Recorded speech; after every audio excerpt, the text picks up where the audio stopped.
Hello and welcome to Immortal Behaviour this week. Down the block, Andrew John, inside for Elba. Newcastle have won the grand final.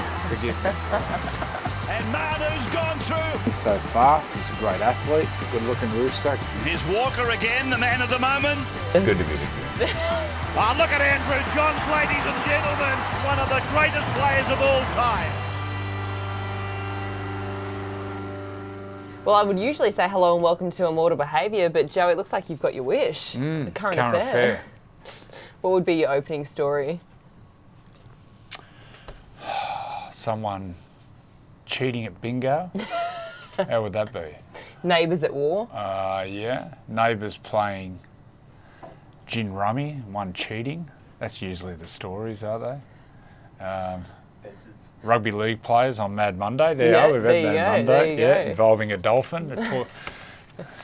It's all sorts. What would the story be on you now? I don't know. Maybe they're Mr. Boring. Yes, yeah. We believe that. No. All right, well, we are back to Immortal Behaviour. Well, what about on Nick Kyrgios? He seems to be, if I go into anywhere, I can hear, especially the older generation, just shit. They don't like him, do they? Hate yeah. him. Well, I think I've interviewed him a fair few times down at the tennis. I really enjoy Is it. he? Yeah, I think he's a He's really volatile. nice person. Volatile. I think he just speaks his mind. He says what's on his mind, and it's a bit of a different. He's not as polite as the older. I've never met him, so it's hard to pass judgment if you never met someone. But sometimes, he smashed his racket the other day, didn't he? Yeah. Well, the best thing about league, if you get the poops, you can just come into the line and try to smash someone. Exactly. He can't smash his racket. Can you imagine if they charged at each other on the field, on the tennis court? Oh, the yes. opponents. I was going to say something then, but I won't. What? No, about someone I wouldn't charge at. Who wouldn't you charge? No, at? I'm not going to say it. Oh, I know. Yeah. All right, well, finals ahead, very exciting time of the season. So let's have a look at some players with the most to prove in this final series. So top 5 players with the most to prove. Well, number one, without doubt, is Nathan Cleary. He's been out for 5 weeks. All I hear is he's going to be rusty. He's going to won't find his rhythm for a while. Never heard anything so ridiculous. He will absolutely kill it on Friday night, and he'll be one of the best players on the field. Munster, a lot of talk about his contract moving forward. I think everyone can see Melbourne's dipped a little bit. Considering the injuries they've had, I think they've overachieved. So I think Munster needs to stand up. Latrell, he's been in the press a lot, as we know. He's one of those players. And then talk of this week, I haven't really seen into it, but about the booing. But you can understand the Roosters why they did boo him on the weekend, considering he used to play there. And the history of what happened with Joey Manu. I think Matt Lodge is another one. I think he's elevated himself to a representative player, and I think if he can go deep in the finals with the Roosters, his stocks will go higher. And Jeremiah, how do we say Nanai now? Nanai. Jeremiah. He, we know what he's done at club level and representative level, and even Phil Gould said he may be one of the best forwards we've seen in the NRL. So he can elevate himself to the top of the tree with a big semi-final series. The criticism over Nathan Cleary is quite interesting because he's not coming back from an injury. So he has been, I was talking to Isaiah Yeo this week, and he has been training the house down. He says he's so strong, and it's also, he's actually been clipping up. He's been a bit of an assistant coach there, so he's been clipping up clips and explaining the different plays. So he's actually added more skills to his... Well, he runs the show, and he's run the show there for a couple of years. What's Nathan now, 24, 25? So I reckon in the last 2 or 3 years he would have been an assistant coach on the training field. And a halfback's an extension of the coach. And Nathan, well, he's the son of a coach, so he's a real extension. He will absolutely kill it. Absolutely kill it. Not a shadow of a doubt.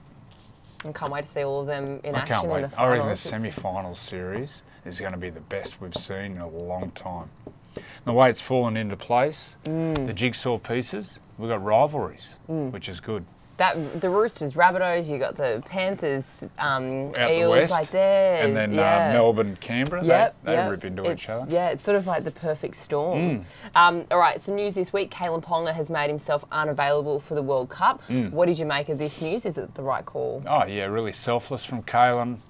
He's missed a fair chunk of the year. I think he's played less than 50% of the games for the Knights, and he's been out with those head knocks the last 5 weeks, 6 weeks.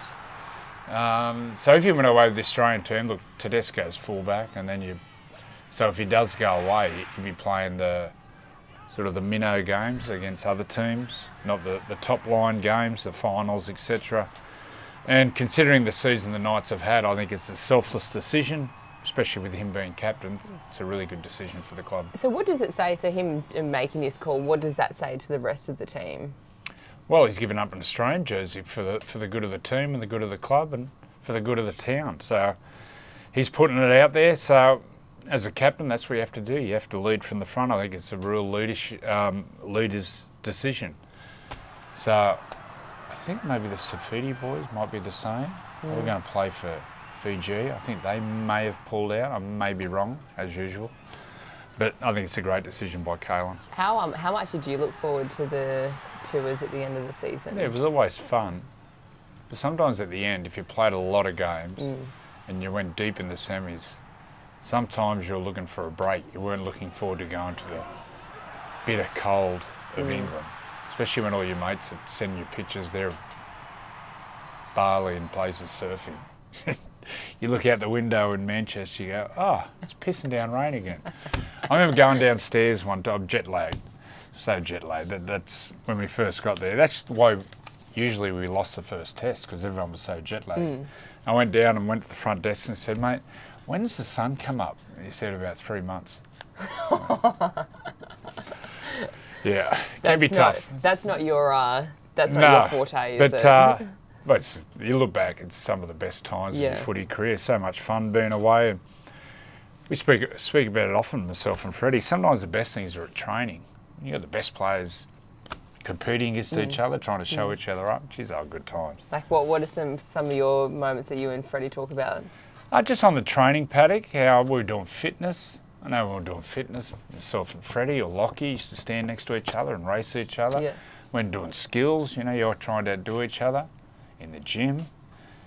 But during that time when we were all jet lagged, Freddie was captain, so right, there's a gym across the road, anyone jet lagged, we'll go over and do pool work in the morning. Sometimes you get there at 4:35 and 3/4 of the squad will be there. It was so good for team harmony and stuff. Really good gang went away, and 95 was great, 2000 and 2001 was real fun, really good. All right, well, for the off-season for Ponga, is there anything that he needs to work on? What do you want to see him working on? Well, he's made the noises that he wants to play 5'8". So if Kalyn's going to play 5'8", not a shadow of a doubt in my mind, he'll be the best attacking 5'8" in the competition, up there with Munster. One of those, he's a special talent. We saw in Origin 3. Some of the moments he played in that Origin 3, the big moments he owned, but he needs to work on his defence. I haven't really seen Kalyn tackle that much, so he's going to have a big off-season on whether he has to change his body shape, where he has to change his fitness, because at fullback it's all running. Where at 5'8", you're off the ground, up and back, up and back. So I think it's a challenge Kalyn's looking forward to, but I think defence is going to be a big one for Kalyn. Well, because he does have so much history as well with head knocks. For working on his defence, is his technique something that he's going to have to... Totally. If you have a look at players who tackle low, I think myself, I used to tackle low and try to cut guys in half. 90% of my concussions were from defence. So he'll have to get his technique right. If you have a look, the last couple of weeks, Cam Murray dropped his head, hit a hip. Victor Radley, that one in Melbourne, same thing. But knowing the character Kalyn is, I think he'll thrive on it. And that, in attack, I have no doubt. He'll be one of the best attacking 5'8" in the comp, if not the best attacking 5'8". It's just there's two sides of the game, attack and defence.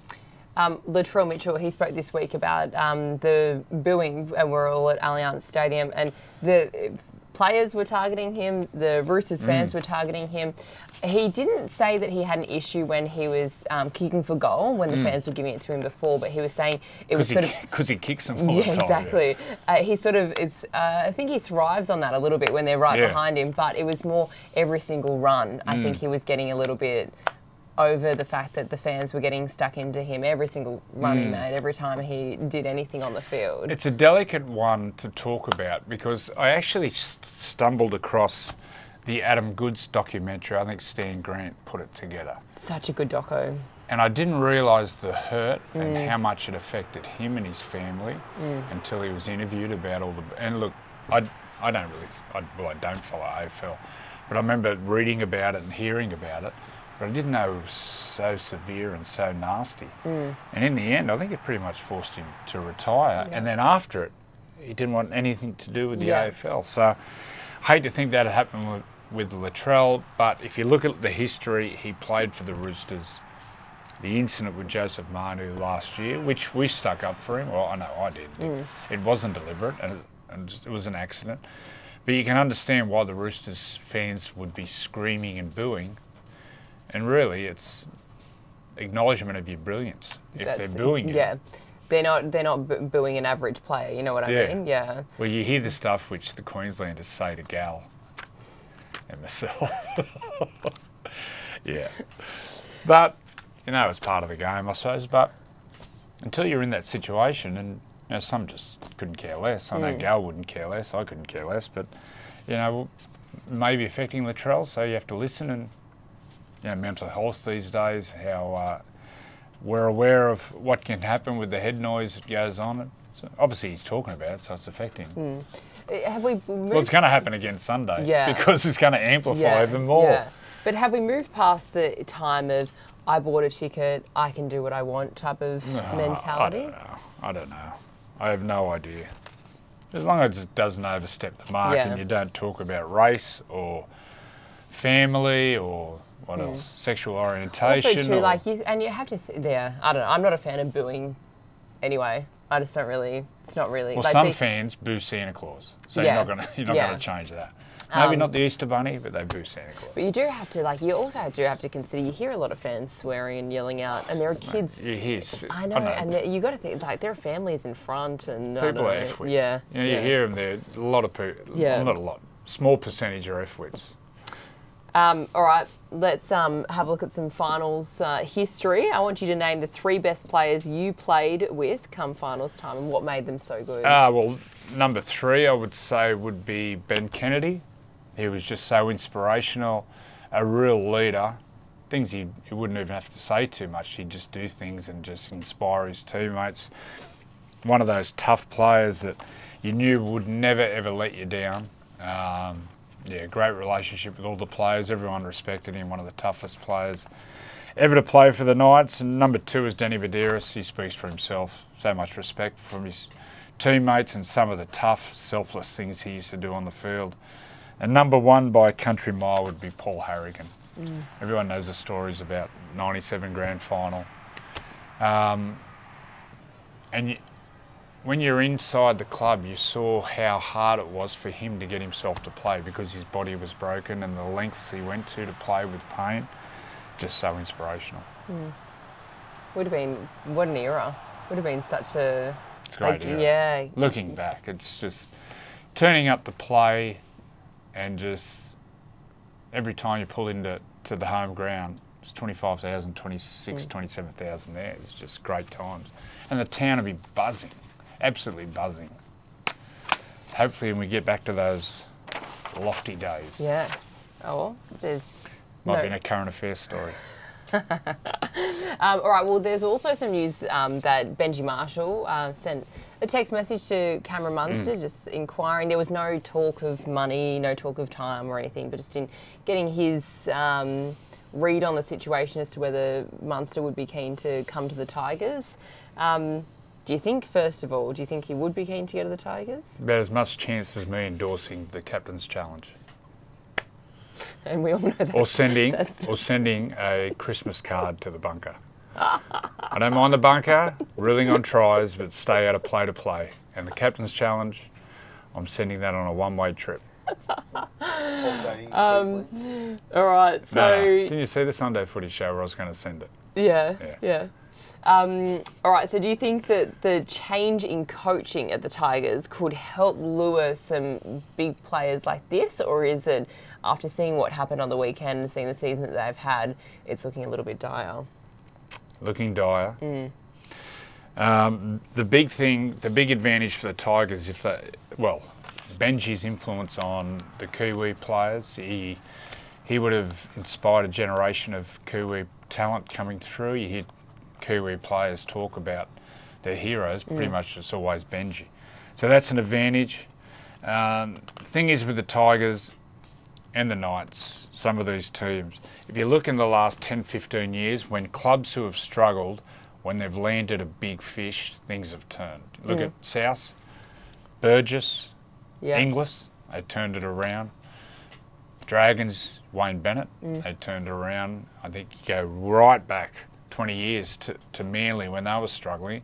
They got Ben Kennedy, he turned them around. So they got to land a big fish. Do you think if the Tigers got someone like Munster, that instantly changes them into a top 8 team? Yep. Just the way he influences the players at training, the way he trains, the way he prepares. And I'd imagine Cameron would be one of those players. If someone wasn't training hard, he'd pull them up. It's got to come from the players. It can't come from the coaches constantly barking at them. It's got to come from within. It's got to be the players. They're the ones out there getting smashed. They're the ones got to hold everyone accountable. So if he was to join the Tigers, how far do you think that could improve them? Like, where would you see them finishing? Next year, well, they got Appy Corus out. Just say they'd landed him next year, they'd be around the 8. They got Isaiah Papali'i coming. Got some strong forwards. You know, Stefano. Utoi Kamanu? Yes. He's a brilliant young forward. So they got the talent there. They just need someone. Well, they're going to get Appy, who's a world-class player. Isaiah on the edge is a target. They land Munster. But then who plays halfback? What do you... Well, what's ticking over in your... Hopefully one of their players might be in red and blue next year. We'll see. Well, Munster is going to be staying at Melbourne next year, and he's sort of put on contract negotiations on a little bit of pause at the moment. Reading an article, he was speaking about he also wants to wait and see what Craig Bellamy's going to do. Well, he won't be there. He's going to play. He'll coach one more year. And finish up. I was at a lunch the other day with Craig, and he pretty much said that. Said one more year will do. I think he said it on 100% footy as well so that would have a big impact on where I Munster hope he goes. doesn't. Just stay down there, Cameron. Be a one player. You go to Brisbane. You're in the limelight. You're in Melbourne. You're anonymous. That is such a huge advantage down there. Where just a tiny small percent of people in Melbourne would know who Cameron Munster is. Where it's AFL mad. Well, not probably a tiny percentage. I think people would know who he is, but really they don't give a rat's. They'd rather look at Dustin Martin or trying to think of AFL players. Wayne Carey. All right, well, let's preview some games this week. Penrith and the Eels. What do you think Brad Arthur has learnt from his previous finals campaigns? I don't know. I really don't know. They've gone so close. Been beat by 2 points, 4 points in those major semi-finals. Just to how to squeeze that extra 5% out of the players. And I think they'll go really close this year. Okay, I don't think they'll win Friday. But I think they'll be in the big one, Yeah, because it's such for the fact that Eels have beaten them twice already, that's such a big confidence boost for them going in. They know how to do it. The advantage for the Eels is their style of play, which worries Penrith, is the ball movement, the offloads, the unpredictability. It's going to be wet tomorrow night in Penrith, which suits Penrith, which makes the kicking game even more important. So it's a big challenge for Mitchell Moses. I think they're going to have to get their tries off kicks, both teams. So I think it'll be a shootout with Nathan and Mitchell. I haven't even looked at the radar. How much rain is there? Look, it's 90% rain. It's going to be raining in Melbourne too. Are you in the comms box? Please. 15 years I've been working here. My time in the rain on the sideline. No, I know you're not on the sideline, but you could be up in the little studio on the hill. I don't know if I'm calling it or not. Maybe Got to read my emails. Heard of those things called emails? They're amazing. Storm Raiders. Yep. Raiders have a great record. It's their last 4 that they've won Down there. Yeah. What do you see happening in this one? Well, it's going to be wet also down there in Melbourne. I think that suits the Storm, the way they suffocate teams with their wrestling at the ruck. But once again, the Raiders have a style of play which troubles Melbourne. Obviously, look at the record. Ball movement, unpredictability, tough. This one will go right down to the wire. I think Canberra can get them. What about Sharks Cowboys? Well, this one's going to be I think this will be the game of the semi-finals. Yep. Windy night in Sydney, dry night, which means no Bermuda. dew. When there's wind, there's no dew on the surface. Fast, open game. This is going to be both teams love to attack. I think this is going to be an absolute cracker. I think the Sharks, playing at PointsBet, Shark Park, I think it's about 12-point advantage. I think the Sharks can win this by a couple of tries, 12, 14 points. Roosters Rabbitohs, this is an interesting one because we saw them play just last week, but it's going to be totally different because the Rabbitohs, they're going to get Cook back, they've got Campbell Graham back, Cam Murray is most likely to be able to play as well because he only played the first minute. But then the Roosters, they've got Manu out now. So what does that... Joseph Suali'i comes back. Yep. And Daniel Tupou was named as well. I can't see Tupou playing. The way he walked off at Melbourne 3 weeks ago with a groin, it wasn't a strain, it was a tear the way he was. It's really surprised me if he plays. There's nothing in this. This will be just one of those games. Packed house, day game, dry surface, fast track, ball movement, people booing, Latrell, South fans. What happened? They couldn't get their code to get Yeah, there was some technical error. So it just adds a little bit more fuel on the fire. Yeah. This will be a cracker. All right, who is the player? We want Uncle Joey's tips. Yeah. Who's the player that will surprise everyone this finals week? I think it's William Kennedy. Okay. I forgot my notes there. Back from the hip drop injury, the syndesmosis. I think this game will be real open, which will suit Will Kennedy. I think you'll get a couple of tries. I think you'll have a big influence on this game. I can obviously point out all the superstars that are playing, but got a big rap on Will Kennedy. I think you'll have a big game, and I think it'll surprise some people. Uncle Joey's lock of the week. Sharks giving away the start. I think they'll win, and win by a couple of tries. I don't know what the start would be. It'd be probably 4.5 or something. The Sharks favourites? Don't know. I'm not into gambling. Sportsbet. So who are we sponsored by? Sportsbet. Get on us there. Do it responsibly. Time to check in now. But do it responsibly. Joel came from Sportsbet. Yeah, that's right. All right, we cannot wait. Biggest matchup? Biggest matchup. Latrell, Teddy. Even though fullbacks don't really necessarily come together. It's good testing, yeah. But all over. Cam Murray, Victor. I can't wait. What game are you most excited about? Nathan. Roosters. Roosters Rabbits. Yeah. So we'll be there. I think Friday night will be a bash-up. It'll be a good old-fashioned trench warfare bash-up. Low scoring. I think these teams played each other last year in the semi. It was 8-6. Penrith got over Para. It'll be similar. There weren't many points scored. Where Sunday's game is going to be fast and open. Saturday night's Sharks Cowboys. It'll be a cracker. Geez, the way that it's so good. Rivalry. It's so good. And don't forget, you can watch all the action on 9 and 9 now. And I think Sunday's going to be a big day. A Sunday footy show. And then we'll head straight out. And the women's. And the women's Tonight's as well. women play the Roosters. Yeah. I'd like to get a little early mark so I can get out there. Yeah. Well, I think we've got we're shooting a big opener down Moore Park Road. It's going to be pretty epic. Why don't we do the show out there? Good question. I think we were going to, but then I think something changed. I think because the crossover with the women's game. Anyway, beyond my pay grade. Okay. Anyway, all right. Well, that's all we have time for Immortal Behaviour this week. We'll catch you again next week. Enjoy the footy. See you on a current affair.